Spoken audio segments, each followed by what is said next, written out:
Ja, Gregor, pozdravljen. Uh, Pozdravljen, Daniel.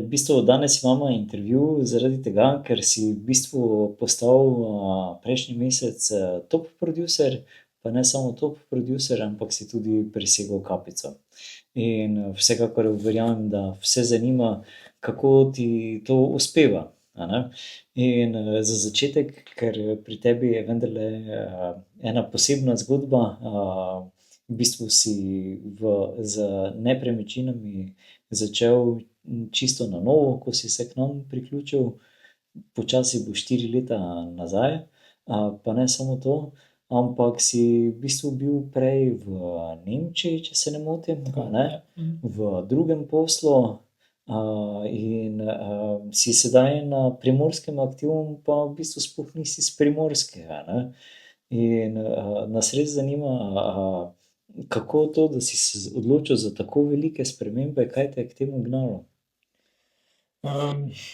Ja, vedno me je gnalo nekako želja po uspehu, po napredku, Mhm. ja, rad sem se vedno lotevam nekih novih projektov, nekaj, kar mi je izziv, nekaj, kar me izpolnjuje, in moram reči, da v tem poslu sem se našel. Lahko bi rekel, da sem bil prej nekako v enem takem obdobju iskanja, in moram reči, da znotraj posredovanja z nepremičninami sem se našel definitivno. Aha. Kaj pa si prej delal v bistvu?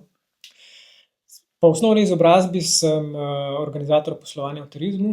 Aha.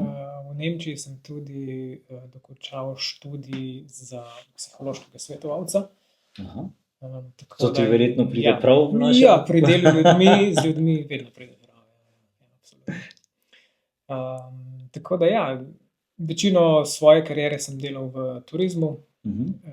Tudi, se pravi, da se razumemo, v Nemčiji sva bila z ženo, moja žena prihaja iz Nemčije, zato sva bila tam 5 let.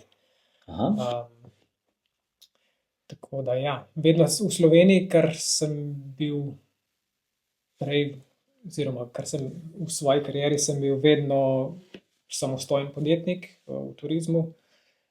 To mi je bilo nekako položeno že v zibelko. In v tem poslu sem nadaljeval potem tudi del zgodbe v Nemčiji, v hotelirstvu, Mhm. in potem tudi 2 leti v prodaji, no. Tako da Mhm. so nekako vse te izkušnje, delo z ljudmi, in kot tudi prodaja prišle na koncu tudi prav pri tem poslu, ki ga opravljam zdaj.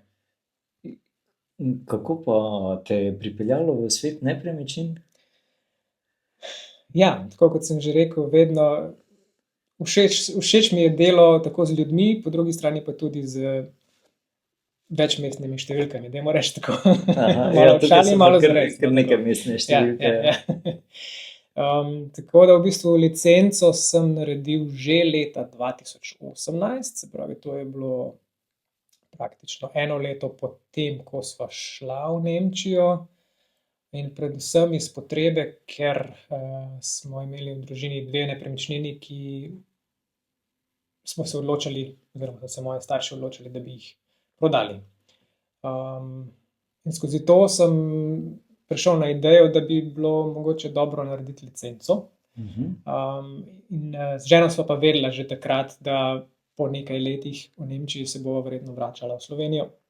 In sem rekel, zakaj si ne bi pripravil ali pa predpripravil malo enega terena, in ko prideva nazaj, se poskusil kot nepremičninski posrednik.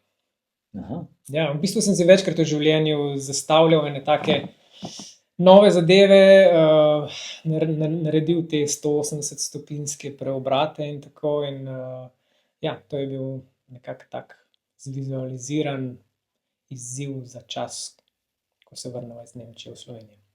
Potem pa, ko si se vrnil v bistvu iz Nemčije v Slovenijo, drugače izviraš iz Gorenjske, Tako je, tako je, ja. pa ne da bi šel na Gorenjsko, ampak si šel na Primorsko. Res je, res je. Tudi to je, se pravi, 1 leto preden sva šla v Nemčijo, sva z ženo živela že na Primorskem, in takrat glede na zmožnosti, ki so bile, le sanjala, da bi nekoč tudi kupila nepremičnino, ampak ja,